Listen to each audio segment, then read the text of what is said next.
Bien, estamos aquí con Adela Salman, economista, una compañera que siempre la consultamos en las malas y muy pocas veces en las buenas. Y los momentos se han complicado y nos gustaría saber una opinión sobre la situación económica y las últimas medidas que se han tomado en relación al beneficio del pueblo y de la salida a toda esta situación tan complicada que estamos viviendo. Sí, buenos días en principio. Es un gusto poder, aunque sea decir lo que uno piensa.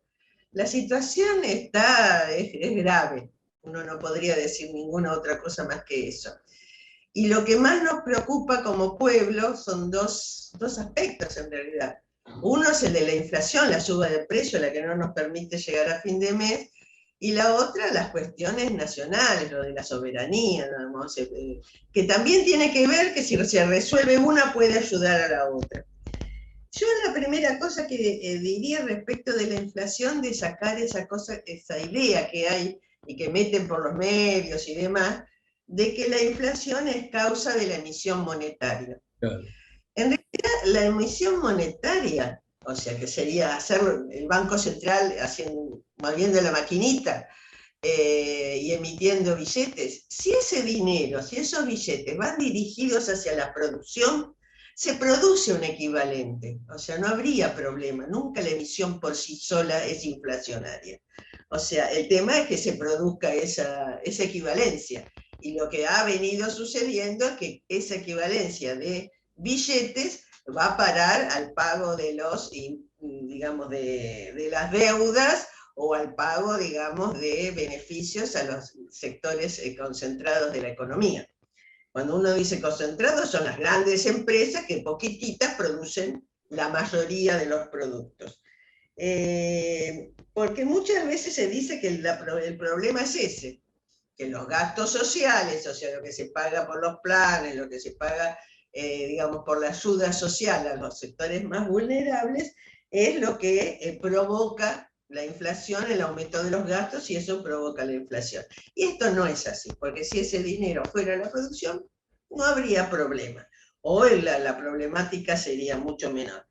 Disculpame, te agrego un dato más, que también se Sí. echa la culpa, además de la emisión monetaria, también al aumento de los sueldos, a que eso genera un Claro, valor agregado a los productos o a sueldos o que va a la ayuda social. claro. Sí, efectivamente. El tema es que si no va a la producción, o sea, no va a la inversión, no va a producir más, esto efectivamente no te crea la equivalencia que uno necesita.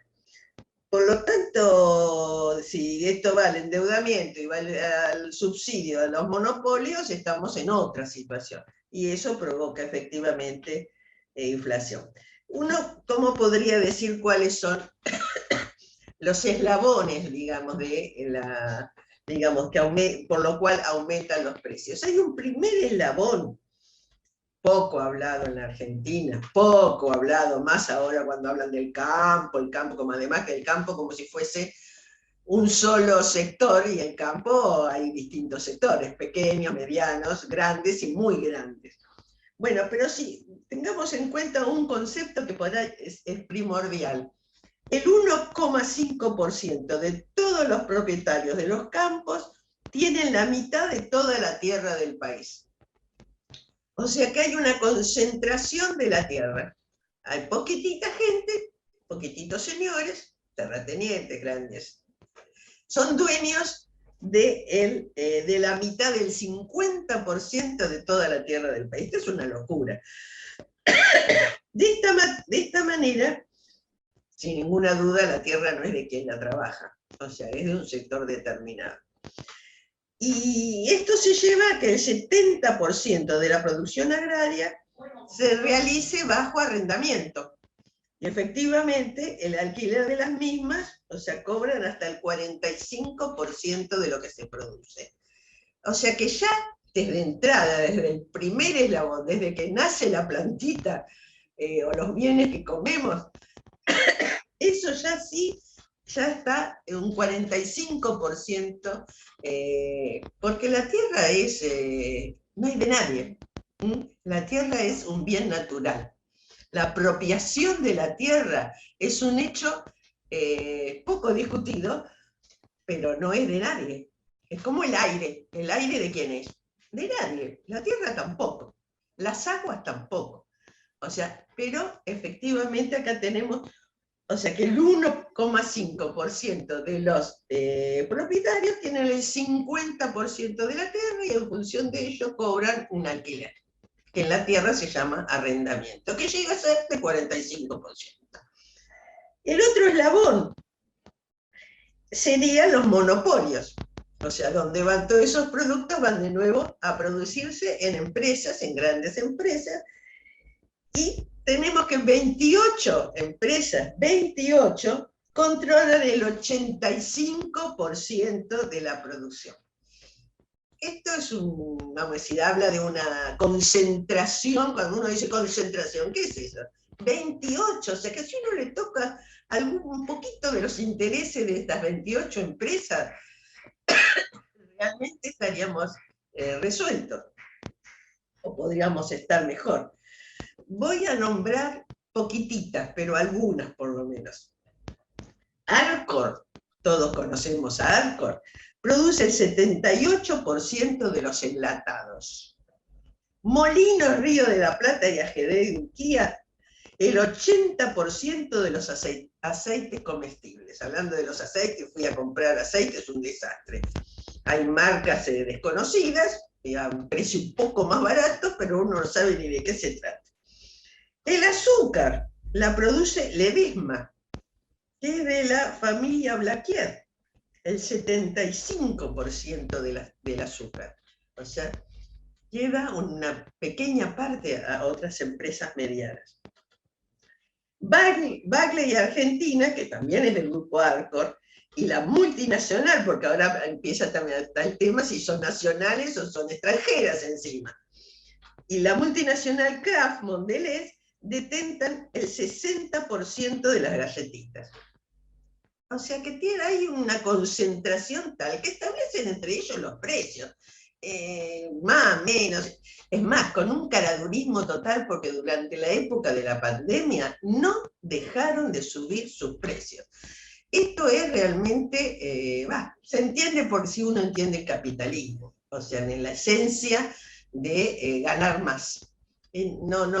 Alguna vez alguien habló, yo les hablé con el corazón y me contestaron con el bolsillo. En el capitalismo es así, no es cuestión de hablar con nadie. O sea, la ganancia es lo que mueve al sistema capitalista. Y puede haber pandemia, puede haber guerra, puede haber lo que pueda haber, que ellos quieren seguir aumentando. ¿Qué sé yo? Bimbo controla el 80% de la panificación mediante las marcas Fargo, Bimbo, Lactal. Mastellone, La Serenísima y Sancor controlan el 82% de la leche.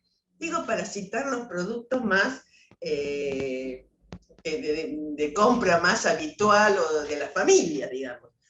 O sea que esto, ya en la producción, se ponen de acuerdo en el precio, establecen precio y otra historia mariposa. Yo lo digo así. Luego están las comercializadoras, o sea, que comercializan estos productos. A veces son las mismas productoras y a veces no.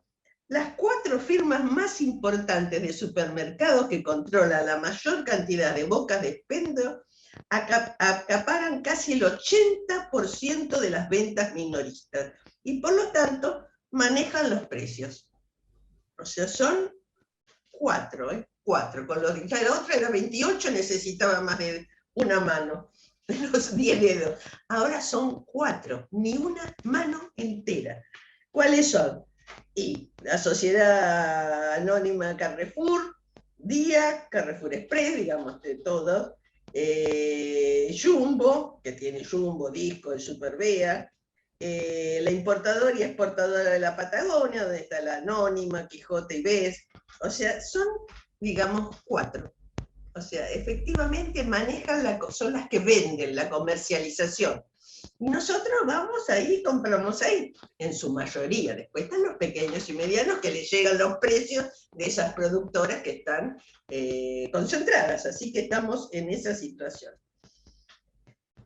Ese sería como un tercer eslabón, ¿no? El primero la tierra, el segundo, digamos, las empresas productoras, el tercero eslabón, los comercializadores. Y luego estamos con el tema del comercio exterior, que es toda la situación que se nos crea, porque ahora, por ejemplo, que los precios de los granos subieron por la guerra, digamos, por la guerra de Rusia y Ucrania, que podríamos aprovecharla, pero lo que hacen esto, porque ahora vamos a ver, porque son monopolios, establecen que el precio internacional adentro el mismo precio. Y no es así. Adentro es el precio del costo, ¿no? Hagamos un costo y el precio que vendemos en el mercado interno. Y afuera aprovechemos el precio internacional alto, eso sin ninguna duda, lo hizo Perón en su momento, efectivamente en la Segunda Guerra Mundial. Después o sea, él aprovechó esa situación y lo vendió a los precios que estaban altos de los granos. Bueno, ¿y quiénes son esos monopolios exportadores? Y los conocemos, es Cargill, es AGD, es Bunge, es Vicentín, el bendito Vicentín, Dreyfus y Glencore. Estos sacan del país el 80% de la producción por sus puertos con bandera extranjera. Sobre nuestro río Paraná, porque el río, así como dije, la tierra, el río y las aguas son de nadie, o son de la nación en su conjunto, uno podría decir, pero no tienen por qué tener dueños. Bueno, pero por ahí solamente pasan algunos que son los barcos extranjeros, las grandes barcos o barcazas, digamos. Una pregunta, Adela, porque ahora aparece más que nada como gran preocupación de las últimas semanas el tema de que no liquidan la producción, ¿no? Es decir, ellos tienen la producción y la guardan en sí. ¿Quiénes son los que guardan? Porque son los productores, son las cerealeras. ¿Quiénes son los que guardan la gran producción que no permite que sea comercializado y liquidado y le permita este problema que plantea el gobierno de que no tiene dólares? Bien, el otro día estaba en la televisión un ex integrante de la Federación Agraria y esto que decía, mire, dice, los pequeños y medianos productores no pueden tener en silo bolsa porque ya tienen necesidad de vender porque tienen que empezar a plantar de nuevo, por lo tanto una parte la ganaron y lo otro, ¿viste? Lo ponen para la próxima producción, o sea que eso no pueden guardar. El silo bolsa lo guardan los grandes productores, esperando precio, en connivencia con los exportadores. Algunos son los mismos, o sea que tienen tierras y exportan. Y si no, tienen una relación muy estrecha. Y es esto lo que ahora acaban o sea, ¿qué están esperando? Están esperando la devaluación, están presiones. ¿Qué significa la devaluación? Que le den más pesos por los dólares que exportan, ¿sí? Tener más pesos, porque acá el tema, después de última, son pesos. ¿Sí? Son más pesos por los dólares que reciben por la exportación. Entonces especulan con el aumento del precio de los bienes y especulan con que haya una devaluación, que le den más pesos, o sea, el Banco Central le dé más pesos por los dólares que están exportando. Y ahora enseguida les explico cómo así les explico. Trato de decirles lo que significó lo de ayer del Banco Central. Como idea final, que son esas, un puñado de empresas las que exportan el 80%. Esas son las medidas que se tomaron es sobre los productores, no es sobre los agroexportadores, eso es cierto, pero la convivencia no la podemos nunca sacar del medio. Acá hay un tema de costado, pero digamos que por eso hubo tanto ruido con el tema del Paraná, porque por el Paraná es que sale, sin decir cuánto, porque dicen cuánto el número que quieren, digo, es una declaración jurada, digamos, de cuánto sale por el río Paraná. Y a su vez el dragado pues, nuevamente se licita para una empresa extranjera, aparentemente. Vicentín debía una cantidad enorme de dinero al Banco Nación, que la verdad que Claudio Lozano lo ha puesto muy sobre vamos a decir, en los medios y demás. Por lo tanto, estas son las causas de la inflación. Después puedo decir algunas de las cosas que se pueden hacer, digamos, muy sencillas en realidad. Para meterme en el temita de ayer del Banco Central, lo que se vio es que exportás. El 30% de eso que exportás, de esos dólares, los podés poner en formación, por supuesto el que exporta, vos y yo no, lo que se llama formación de activos externos. Formación de activos externos es una forma muy elegante de decir la fuga. ¿Qué significa? Es el dinero que pones en una entidad financiera, cualquiera, o en tu casa, digamos, en el colchón, o en una, digamos, en una caja de seguridad, y esos dinero, o sea, vos podés hacerlo al valor, que eso es lo que están poniendo, a qué porcentaje de libre disponibilidad, o sea que podés sacarlos y entrarlos en el momento que quieras. A eso se ha llamado fuga, o sea, esa es la palabra, ¿cómo se llama? Cuando se dice formación de activos externos, de grandes números, está claro. Y sería un precio actual de 239 pesos, que sería el valor actual de esa moneda, de ese dólar. Y el 70% restante se pone en un depósito en pesos de libre disponibilidad, o sea que el libre disponibilidad, como dice su palabra, lo podés disponer en cualquier momento, al tipo de cambio, lo que se llama link, ¿no? De todos los tipos de cambio que hay, al tipo de cambio link, que es un tipo de cambio mayor al que, digamos, al oficial. O sea, le han dado posibilidades de que una parte se devalúe para esos que exporten, por el 70%. Yo les voy a decir, estos van a seguir protestando, o sea, no les va a alcanzar con esto ni de casualidad, porque a los sectores de los grandes productores, y eso sí, lo hicieron hasta el 1 de agosto, todo eso porque se necesita que liquiden y que entren los dólares. Entonces le van a dar más pesos de lo que le estaban dando, o sea, al tipo de cambio link, y el 30% lo pueden depositar con el tipo de cambio más el tipo de cambio, digamos, común.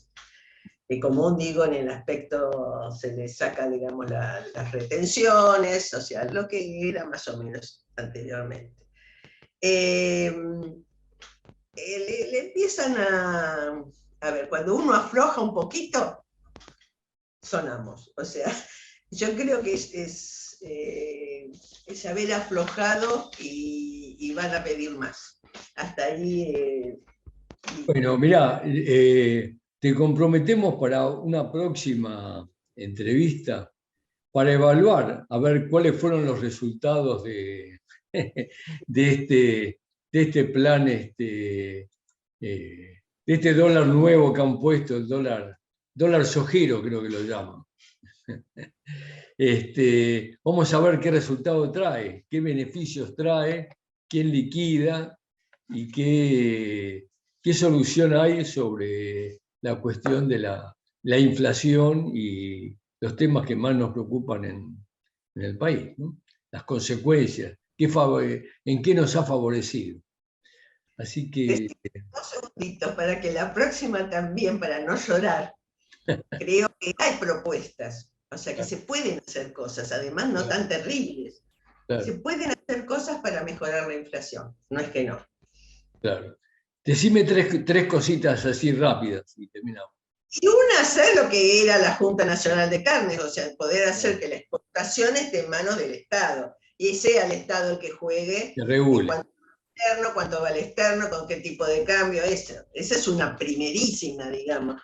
Sin ninguna duda. Por el otro lado, hay que ver con lo de la deuda. Claro. No, por lo menos suspendámosla, veamos cuándo la vamos a pagar. Yo diría no pagarla, pero bueno, para no ser tan extremista, estudiémosla, veámosla. Esa es otra. La tercera es la renta inesperada. A ver si no para algunos se ganaron unos cuantos pesos. Por lo tanto, tienen que ponerse para poder salir de la crisis que estamos. Bueno, y hay otras más, pero digamos, esa es... La serían dejamos las tres. para la próxima.